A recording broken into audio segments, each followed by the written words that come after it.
個病人咧，除咗用中草藥之外，點樣咧可以用其他方法令到佢咧更加健康，疾病咧更加快啲好，係啦。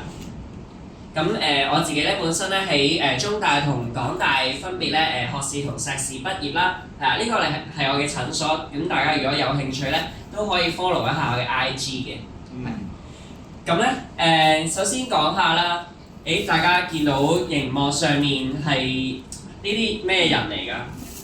明星咩韓國國家嘅明星？韓國韓國啊，韓星啦，係啦。喺即係讀緊書嘅時候啦，我都會睇到好多啲咁樣嘅廣告啊，即係啲韓星咧可能即係以前咧好興一樣嘢就係揾個韓星，跟住抄佢個袋睇下裏面有啲乜嘢，咁都會發現咧，通常咧佢哋個袋入邊咧會有一啲保健產品，一搣一撕就即刻可以飲。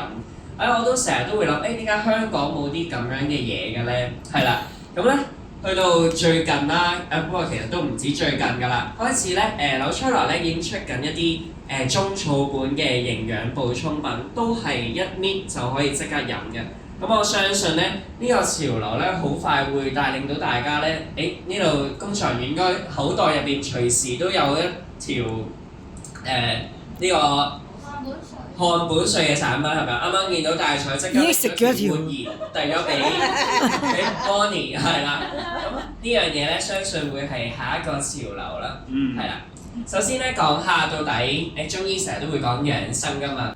其實養生係啲咩咧？喺中醫養生學入邊係講養生咧係透過主動嘅調節同保養，維持人體同自然啦、社會嘅平衡，延緩衰老、預防疾病喎。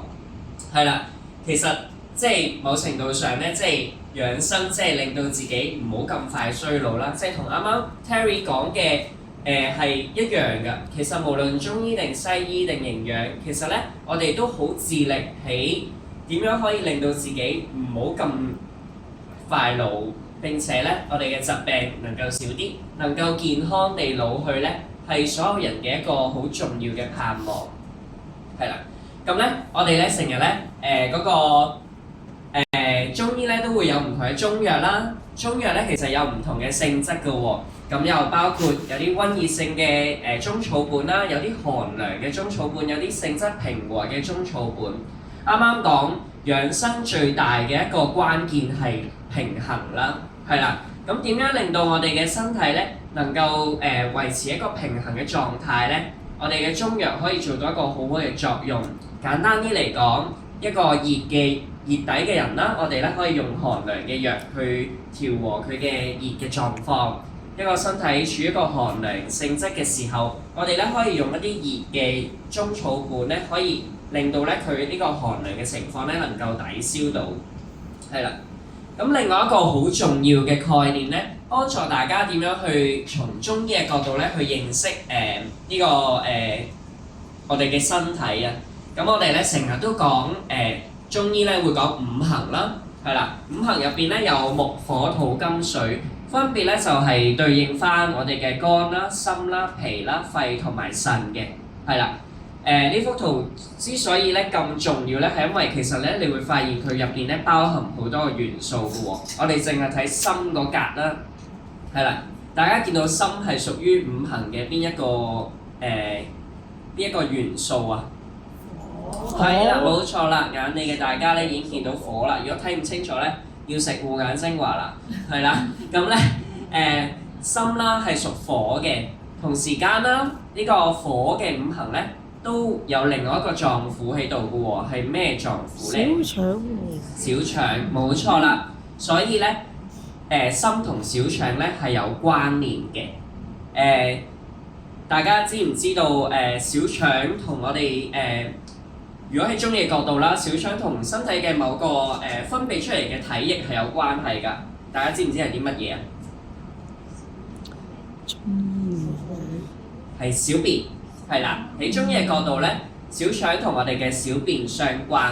咁所以咧，如果一個人心火盛嘅時候咧，佢嘅小便咧係會偏黃嘅，係啦。咁所以咧呢個證明到點解一個人如果好燥熱、心火好旺盛嘅時候咧，屙出嚟嘅小便咧，往往都係會黃啲啦，會熱啲啦咁樣，係啦。咁另外啦，心咧係主血啦，係啦。心我哋成日講心血少，心血少啊嘛，係啦。而心咧中醫嘅角度咧，就係佢可以咧令到血咧去運行喺全身裡面。屬於火嘅五味啦，係苦啦，係啦。咁所以咧，所有我哋中醫講苦嘅嘢咧，都係入起心嘅，係啦。呢一個五行嘅圖咧，亦都同時咁話緊俾大家聽，我哋嘅季節咧，亦都可以分作五行嘅。大家見到，如果起心嚟講，係咩季節會係佢嘅當令嘅時間啊？夏天。冇錯啦，夏天係啦。咁所以咧，夏季就會成為咗養心嘅一個關鍵啦。所以咧大家都會成日見到啦，有啲時候咧，如果天氣好酷熱嘅時候咧，我哋成日都會成日都會有啲人可能中暑啦、熱衰竭啦，好多時都係佢嘅心功能咧受到影響，以致咧佢哋因為中暑而失去咗性命，係啦。咁所以咧亦都有好多長者咧喺天氣太熱嘅時候，會因為心血管嘅問題啦、高血壓問題咧而冇咗條命啦，係啦。咁所以大家會知道唔同嘅季節咧保養唔同嘅臟腑咧係好重要嘅。咁知道啱啱上面兩個概念之後咧，我哋就可以更加好咁樣去認識我哋幾個漢本水嘅產品點樣可以幫到大家，係啦。扭出嚟嘅漢本水咧有兩句説話好精闢㗎，係講緊傳統草本漢方智慧、科學精髓、營養成分。大家知道中草本其實喺中國已經有3000幾年歷史啦，大家咧都唔會質疑咧中草藥能夠幫助到中國人咧咁多年嚟咧都能夠有一個健康嘅身體嘅。但係咧好多時咧我去可能以往上連登啊，或者依家上 Press 啦，都會咧俾人話中草藥咧係巫術嚟嘅，係唔科學嘅，係啦。咁但係咧攞出嚟嘅漢本水好好啊，佢咧將草本用一個西方研究方法啦去研究，令到咧大家會發現原來中草本嘅某啲成分咧，對於某一啲嘅疾病係真係有顯著嘅幫助嘅。佢將中草本一個咁可能好難去明白佢嘅成分點樣幫到大家嘅時候咧，去讓中草本能夠看得見佢哋嘅功效。係啦，咁呢個咧係我自己好欣賞扭出嚟嘅地方係佢讓中草本咧唔再好迷迷糊糊，而係清清楚楚咁話俾大家聽點樣幫到大家。係啦，咁扭出嚟嘅漢本水系列咧有幾個我覺得好值得欣賞嘅元素嘅。第一個咧係佢嘅組成好簡單，係啦，佢咧每一隻產品咧其實都係大概3至7至8隻左右嘅中草藥喺裡面啦，冇好大包圍，並且咧性質相對嚟講咧非常平和嘅。於是呢一個咁樣嘅組成簡單咧，能夠更加針對性咁樣處理我哋嘅一啲問題，而唔係咧可能出邊咧有啲中草本嘅保健品啦，可能一出就可能係20至30種成分。大家試想像下，呢20至30種成分入到身體，佢哋個個咧都有唔同嘅目標嘅時候，咁你嘅身體呢班軍隊會係點樣啊？混亂啦，走嚟走去啦。但係如果佢入邊只有3種、只有4種、5種、7種、8種，而佢哋嘅功效係相對嚟專注嘅話咧，咁就可以好集中咁樣直搗黃龍啦。呢一個係佢嘅組成簡單一個好重要嘅部分。第二啦就係使用方便啊。係啦，呢度咧工作人員好好幫我預備咗幾個 sample 啦，係啦。唔同顏色係咪好靚咧？係啦，係咪好方便可以直接喺袋度拎出嚟咧？仲好方便一搣就可以即刻飲到喎，係啦。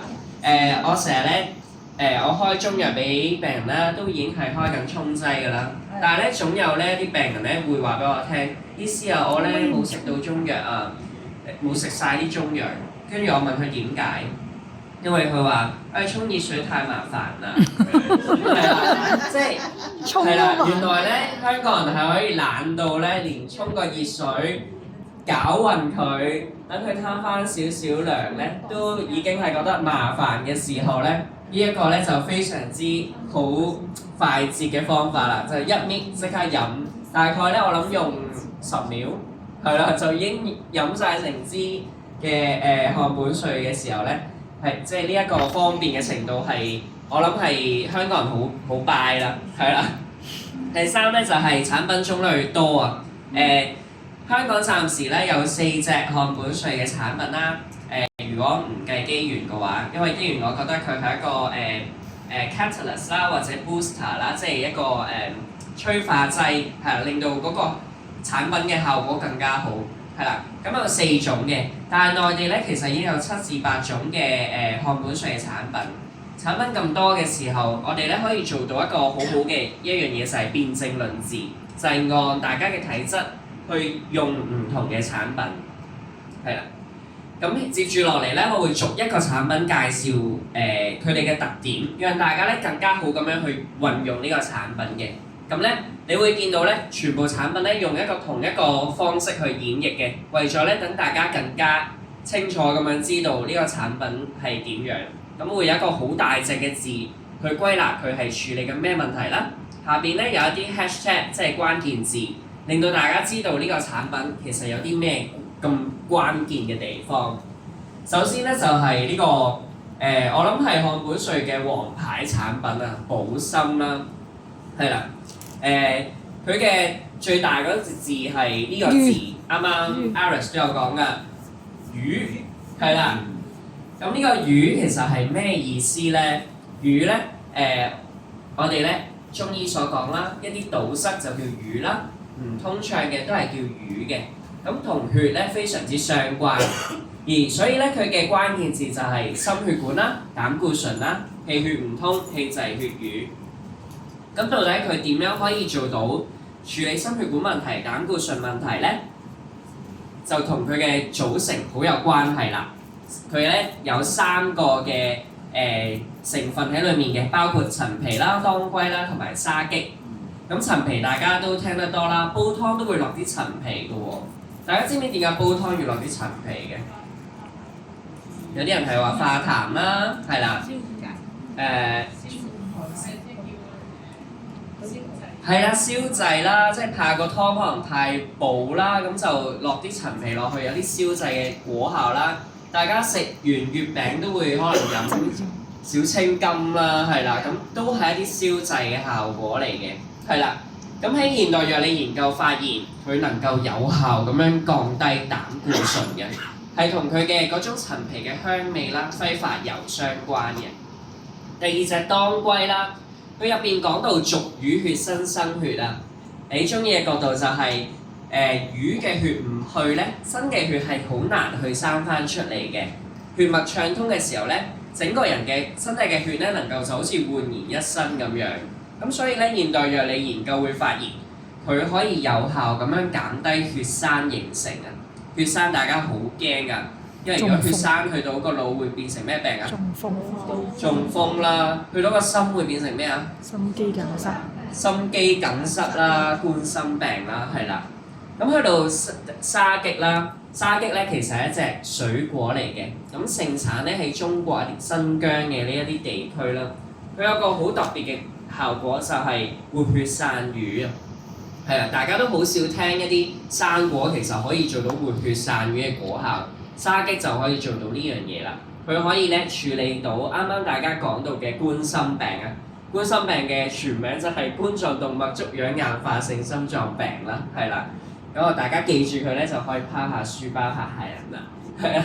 咁啊，處理膽固醇啦、緩解心絞痛發作都係沙棘嘅功效。保心呢個產品咧，如果從溫熱寒涼嘅角度嚟講咧，佢係偏溫熱多少少嘅；如果從補同清嘅角度嚟講咧，佢係偏補少少嘅。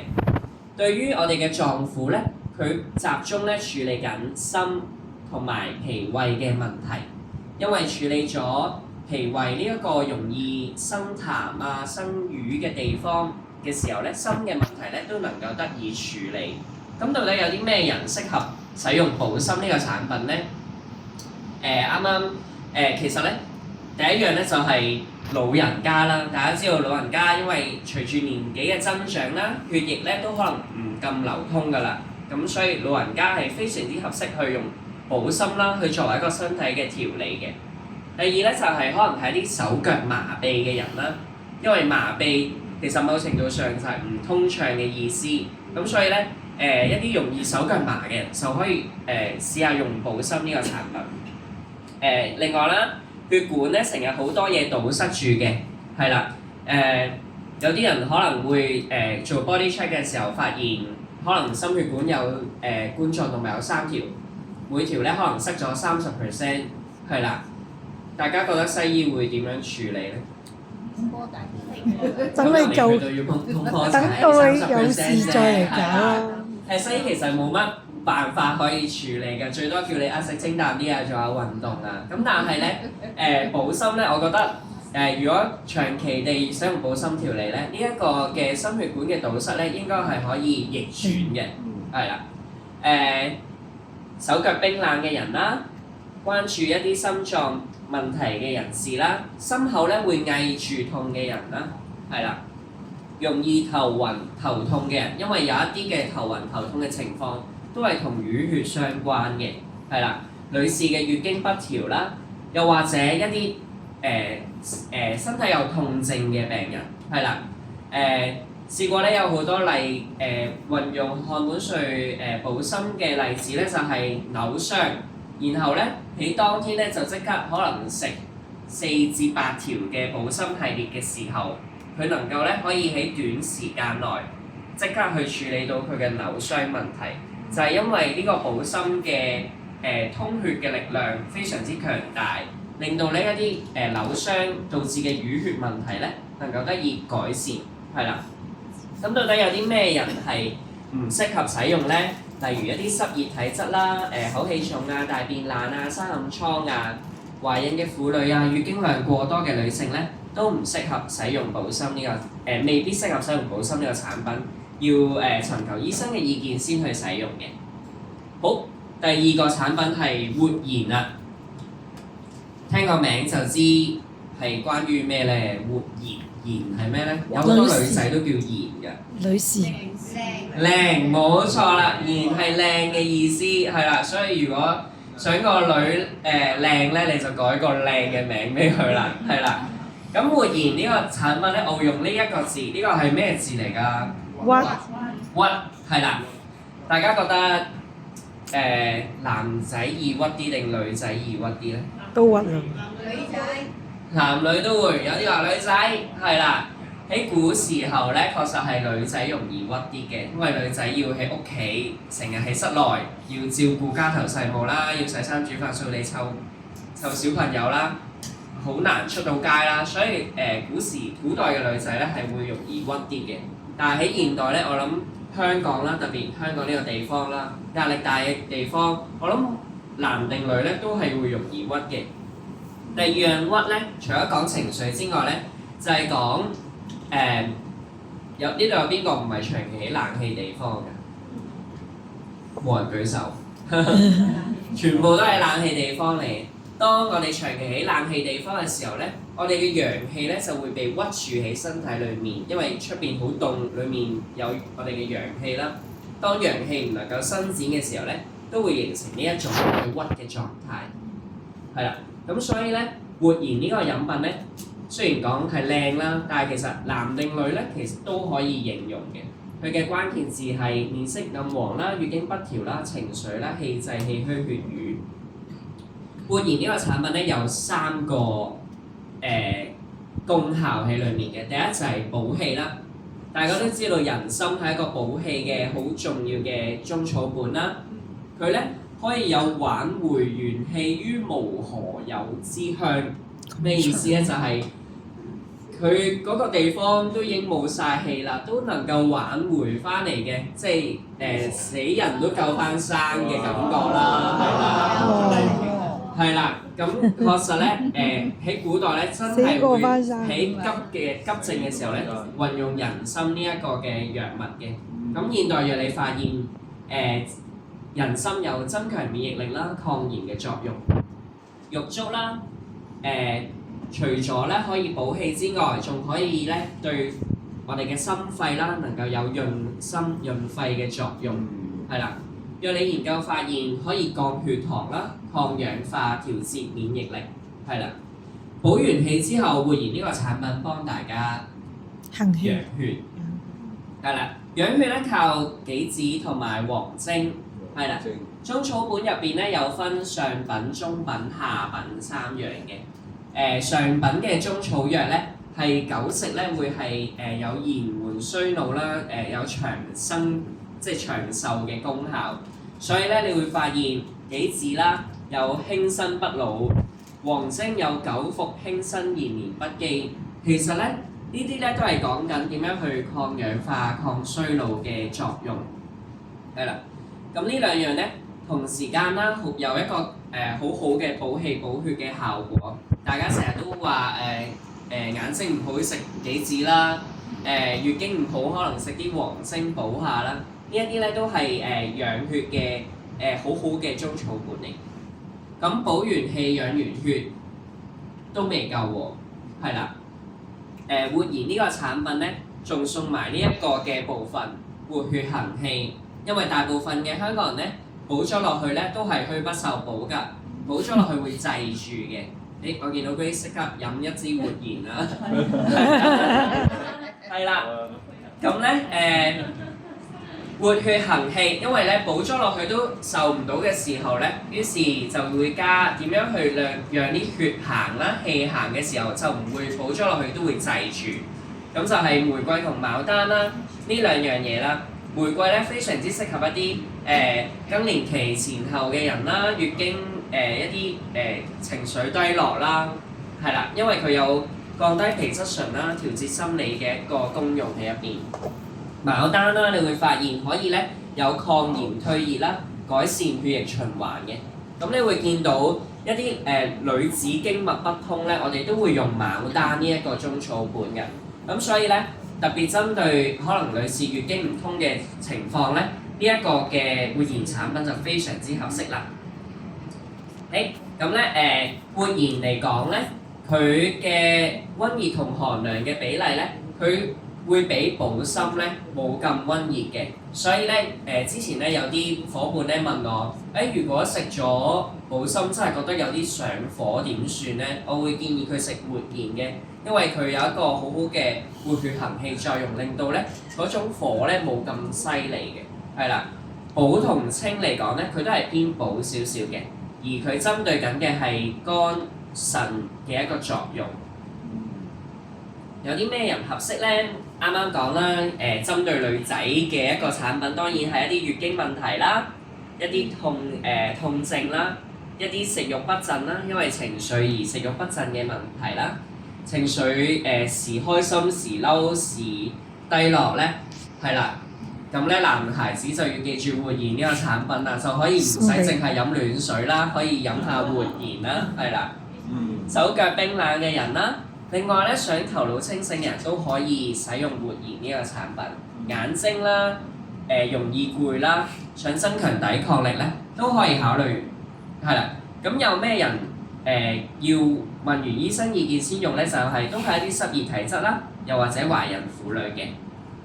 第三個產品清潤啦，講到潤呢個字，咁自然就係對應肝啦，係啦。咁佢嘅 hashtag 咧係久咳啦、煙酒過多、慢性肺病、清熱生津，係啦。清潤入邊佢包含呢幾個功效啦，益氣、潤肺同埋清心嘅。人參唔多講啦，就係直接係補氣啦。百合咧係一種咩顏色嘅草本咧？白色。係啦，白色啦。所有白色嘅嘢咧都係入肺嘅，咁所以咧，當我哋使用百合嘅時候咧，你會發現佢可以做到一個治肺痿嘅病啊！咩係肺痿咧？你可以想像個肺都萎縮咗啦，係啦。其實係講緊咧，形容一個人咧不停咁樣咳，一路咧咳到好多一啲清嘅痰涎出嚟嘅一個狀態，係啦。咁喺現代藥理研究咧，發現佢可以保護肺組織嘅，係啦。咁其餘嘅3隻草本就係雪梨啦、羅漢果同茯苓，係啦。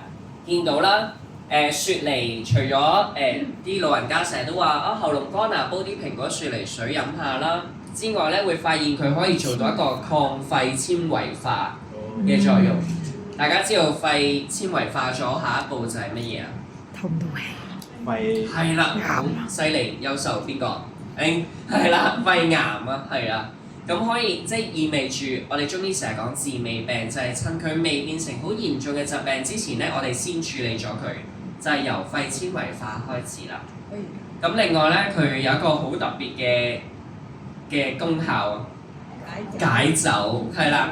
咁所以咧，下一次咧，如果有人飲醉咗啦，或者想飲酒之前咧，想自己變酒筲箕啦，你可以考慮拍多幾條清潤，係啦。咁啊，令到你可以飲多幾杯。咁羅漢果唔使講啦，即係大家成日喉嚨唔舒服啊，都會用羅漢果。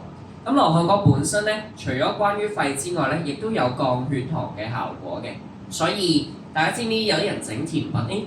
整甜品係啦。咁咧，如果想整一啲甜品俾糖尿病人，會選擇用咩咧？羅漢果糖。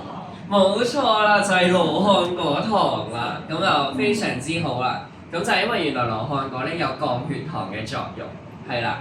咁有茯苓啦，有化痰濕啦、生津液啦、調節免疫系統嘅功效，係啦。咁整體嚟講咧，佢係偏涼少少嗰邊嘅。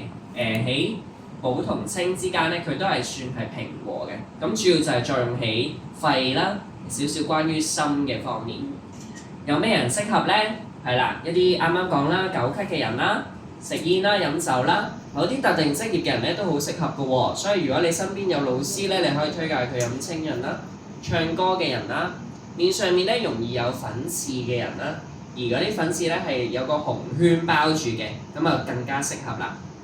另外咧就係成日吐痰嘅人啦，係啦，喉嚨乾嘅人啦，同埋想控制血糖嘅人都可以咧考慮用清潤，係啦。但係咧，如果係虛寒體質啦，例如怕凍啊、面色蒼白嘅話咧，咁就唔係咁適合啦，係啦。咁早一個星期啦，香港都發生啲唔係咁開心嘅事情啊，係啊。咁我自己診所咧都有做大埔災民啦，同埋消防啊、前線嘅救護人員嘅一啲義診喺度嘅。咁咧我都特登咧趁住Nutralite 有優惠咧，我就買咗佢個 combo 啦，陣間介紹下俾大家。係啦，特登咧去買多咗幾盒清潤飲品，係因為清潤飲品咧，我相信咧對於一啲吸入濃煙不適啦、咳嗽嘅人嚟講，或者個肺其實都已經可能有機會俾濃煙灼傷咗嘅人嚟講咧，都非常之合適嘅，係啦。咁就係啦，希望咧即係能夠喺自己崗位度做多啲事情。最後一隻產品啦，恆怡啦，恆怡咧嘅關鍵字係和啊，咁佢嘅 hashtag 係糖尿病啦，食無定時，上實下虛，血糖偏高，係啦。點解恆怡做到一個降血糖、處理糖尿病嘅效果咧？就係因為係啦，就係因為咧佢有呢幾個方面喺度，就係消渴啦、潤燥啦。大家知糖尿病喺中醫嘅角度嘅以往嘅古名係咩名啊？消渴症。消渴症啦，咁分為上消、中消、下消，咁就係一啲肺嘅症狀啦、脾胃嘅症狀啦，同埋肝腎嘅一啲症狀嘅。咁你會發現咧，恆怡頭兩個藥咧，其實都係針對上面嘅部分嘅，分別就係桑葉同烏梅。桑葉啦，有一個降血糖啦、降血脂嘅作用啦，改善微循環嘅作用，係啦。仲有一個好嘅作用就係改善黃褐斑，即係荷爾蒙斑嘅作用啦。咁但係呢個佢都唔係個重點嚟嘅，係啦，即係佢能夠咧可以處理到一啲我哋消渴病人成日想飲水，即係多飲嘅呢一個嘅症狀。烏梅啦，可以做到一個免費息腸啦，處理一個久嗽啊、瀉痢嘅作用。現代藥理發現佢可以改善胰島素抵抗、降低血糖。咁呢一個咧就係一個好重要嘅部分啦。大家知道糖尿病同胰島素相關啦，係啦。但係如果有冇人呢度有冇人食完飯會覺得眼瞓㗎？應該都有啊，係啦。好多時食完飯會覺得眼瞓，其實就係身體嘅胰島素唔能夠好好咁樣控制血糖，係啦。咁所以咧，如果嗰樣產品能夠改善到胰島素抵抗嘅話咧，即係證明佢可以處理到我哋身體嘅血糖嘅平衡嘅問題，係啦。呢兩隻藥合用啦，都會可以處理到我哋上面嘅乾燥啦，亦都處理到我哋嘅脾胃嘅問題。下一個部分都好重要嘅就係溫腎助陽。好多時大家都知道糖尿病唔係一時三刻建立而嚟嘅，係長期嘅飲食習慣，加上可能身體嘅勞累，令到咧我哋嘅身體都虛弱咗，冇辦法咧可以好好咁樣去控制我哋身體嘅血糖出現嘅，咁所以必定會出現有種虛嘅症狀。咁呢啲虛症咧，喺恆儀產品嚟講，我哋用咗葫蘆巴子同肉桂去處理呢兩隻藥咧，都係見到一個火字㗎，補腎命火，補命門火。其實就係咧，讓大家本身都就快熄嘅火咧，能夠重新補起嚟。我哋咧中醫講咁多個臟腑，其實最重要咧都係腎臟嘅，因為腎臟係我哋嘅後天之本啦，係啦。咁而呢個嘅腎咧，就好似我哋銀行存款咁樣嘅，越用咧會越少嘅。但係咧一個補充咧，就可以讓到呢啲存款咧能夠冇用得咁快，係啦。現代藥理研究發現，葫蘆巴子可以做到胰島素增敏，改善胰島素抵抗，保護胰島素 B 細胞，係啦。肉桂咧就可以做到抗氧化啦，改善心血管健康。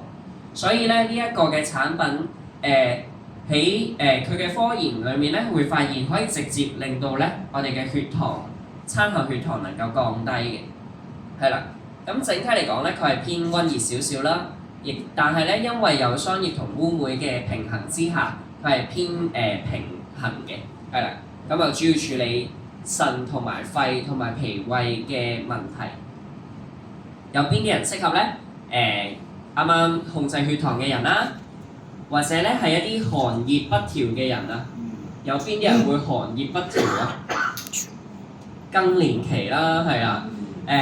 一陣時覺得好凍，有陣時又潮熱。係啦，咁所以咧下邊咧就係或者咧有啲人唔一定更年期咧都會有寒熱失調嘅情況嘅，係啦，容易覺得攰啊，食慾不振啊，尿頻啊，面色啱啱講啦，桑葉可以改善黃褐斑嘅問題啦。如果面上面有一啲斑、有啲暗嘅話咧，都可以用恆儀呢個產品嘅。下肢水腫啦，因為咧恆儀佢補咗命門嘅火啦，即係處理咗腎嘅問題嘅時候咧，我哋嘅腳腫都能夠可以處理到。咁但係咧，因為佢有肉桂啊、葫蘆巴子呢啲比較溫熱嘅藥啦，陽熱體質嘅人咧都要尋求建議之下先去使用嘅。係啦，但係我一輪嘴咧講晒咁多隻漢本瑞嘅產品，大家咧可能對於佢哋嘅概念會多咗少少，但係咧又可能會覺得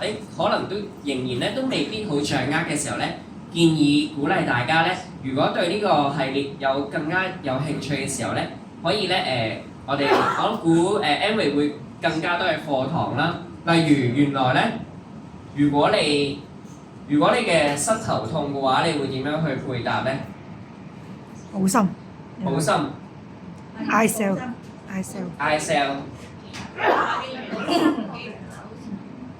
機緣就百搭㗎啦，係啦。如果係膝頭痛嘅話，我會揀好心再加恆儀，係啦。因為恆儀咧其實有個動態喺度㗎，係一個向下嘅動態。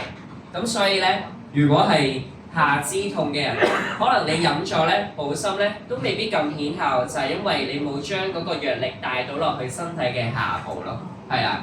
咁呢一啲咁樣嘅唔同嘅玩法咧，又唔係玩法嘅配搭啦，係啦，以後咧會更加多嘅去同大家去分享。好啊，咁啊，係啦，就去到呢一度啦。好啦，有獎啊！好。